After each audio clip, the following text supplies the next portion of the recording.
लेकिन इसके ख़िलाफ़ प्रोपेगेंडा कहीं ना कहीं से जारी रहता है।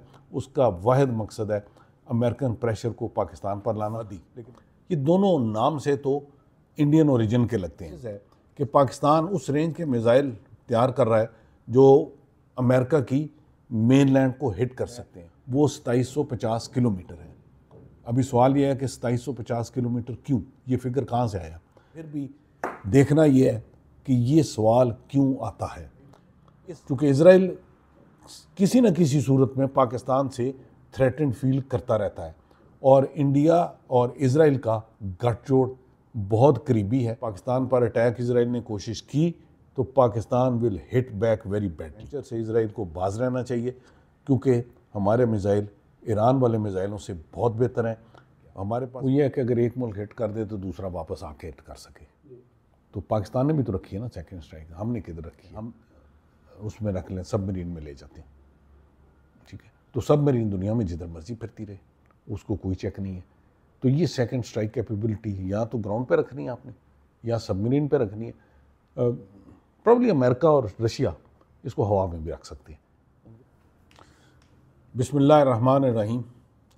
चंद रोज़ पहले अमेरिका में एक मैगज़ीन है, फॉरेन पॉलिसी मैगज़ीन, उसमें एक मजमून शाया हुआ और जिसके दो ऑथर थे डॉक्टर विपिन नारंग और मिस्टर प्राणे वादी। ये दोनों नाम से तो इंडियन ओरिजिन के लगते हैं।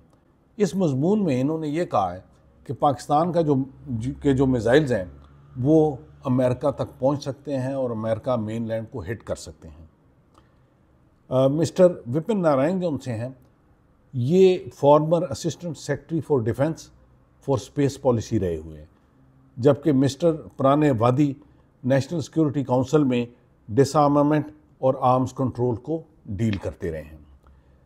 ये दोनों का ओरिजिन इंडियन लगता है और ये है रोल जो इंडियन ओरिजिन के अमेरिकन उधर अदा करते हैं।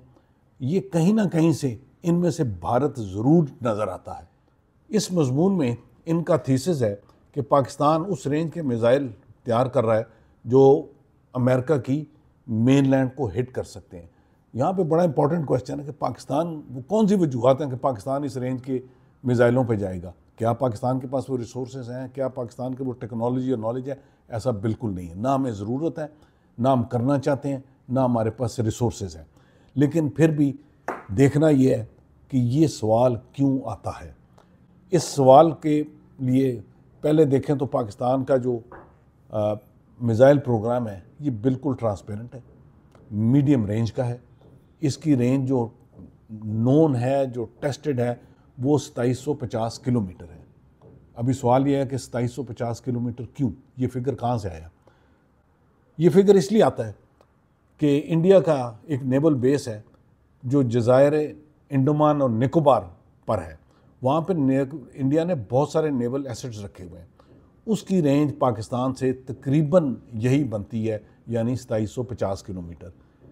पाकिस्तान के लिए मजबूरी है कि वो इंडिया के तमाम नेवल स्टेशंस को कवर करे, जैसा कि इंडिया पाकिस्तान के तमाम नेवल स्टेशन को कवर करता है।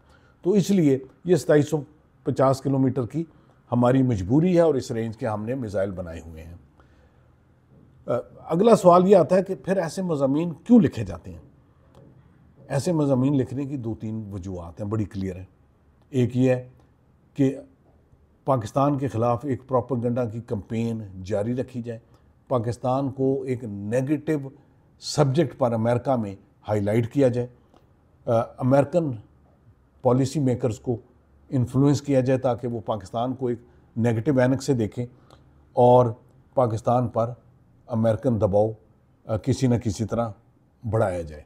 अच्छा जी, कराता कौन है? सबसे पहले इंडिया, चूँकि हमारा प्रोग्राम है ही इंडिया के लिए, लिहाजा सबसे बड़ा प्रॉब्लम इस प्रोग्राम से इंडिया को है। नंबर 2 पर इजराइल, चूँकि इजराइल किसी न किसी सूरत में पाकिस्तान से थ्रेटन फील करता रहता है और इंडिया और इजराइल का गठजोड़ बहुत करीबी है। पहले भी कई दफ़ा पाकिस्तान को शक हुआ कि इजराइल शायद पाकिस्तान की न्यूक्लियर तंसीबात पर हमला करेगा, लिहाजा इजराइल दूसरा मुल्क है जो इससे थ्रेटेंड है। इसके अलावा दुनिया में किसी को इससे थ्रेट नहीं है। तो ये दोनों मिलकर ऐसे डिस्कशन डिबेट अमेरिका में जनरेट करवाते रहते हैं। हकीकत क्या है? हकीकत यह है कि 2750 किलोमीटर का हमारा मिसाइल है, रेंज है, जो बड़ी इफ़ेक्टिव है और इंडिया को पता है। अभी आते हैं इजराइल की तरफ। असल मसला इजराइल के साथ है। इजराइल समझता है कि ये रेंज जो सी है ये उन तक पहुंच सकती है, और ये हकीकत है कि जो पाकिस्तान के मिसाइल जज़ायर अंडमान और निकोबार तक जाते हैं वो इजराइल को भी हिट करेंगे। अभी पिछले 12 रोज़ा जंग में जो इजराइल ईरान की जंग थी, हमने क्या देखा कि ईरान के मिसाइलों ने इजराइल के अंदर पैनिक क्रिएट कर दिया था। लेकिन वो मिसाइल टेक्नोलॉजी इतनी एडवांस नहीं थी जितनी पाकिस्तान के पास है। तो इजराइल को पता होना चाहिए कि अगर पाकिस्तान के साथ कुछ इशू खड़ा हुआ, पाकिस्तान पर अटैक इजराइल ने कोशिश की, तो Pakistan will hit back very badly. और जो पैनिक ईरानी मिसाइलों ने इजराइल में क्रिएट किया था, पाकिस्तान उससे 10 गुना ज़्यादा पैनिक क्रिएट करेगा और एक्चुअली डैमेजेस कॉज करेगा और हिट करेगा। इसलिए इजराइल के लिए तो ये बड़ी अच्छी वार्निंग है कि इस ऐसे किसी वेंचर से इजराइल को बाज रहना चाहिए, क्योंकि हमारे मिसाइल ईरान वाले मिसाइलों से बहुत बेहतर हैं। हमारे पास वो रेंज है जो इजराइल को पहुंचेगी, जज़ायर अंडमान और निकोबार को भी पहुंचेगी। इंडिया की तमाम नेवल फैसिलिटीज़ को हम हिट कर सकते हैं, इसके साथ साथ हम इजराइल को भी पहुंच सकते हैं। तो ये है सारा मकसद हमारे प्रोग्राम का।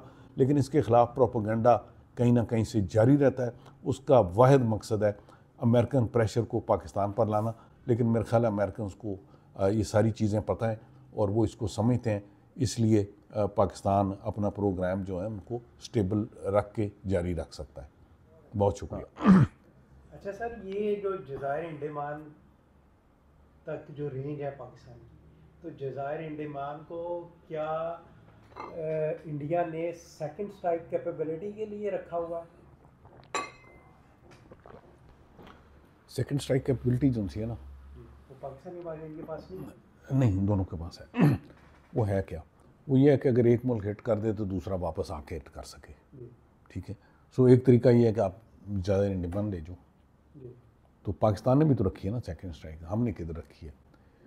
उसकी वजह ये है कि एक तो मुल्क के अंदर ही बहुत बड़ा मुल्क है हमारा भी, उसका तो बहुत बड़ा है।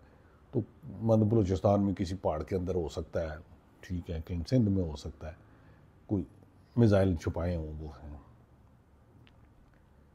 एक तो कन्वेंशनल तरीका है लैंड पर डिस्पर्सल का।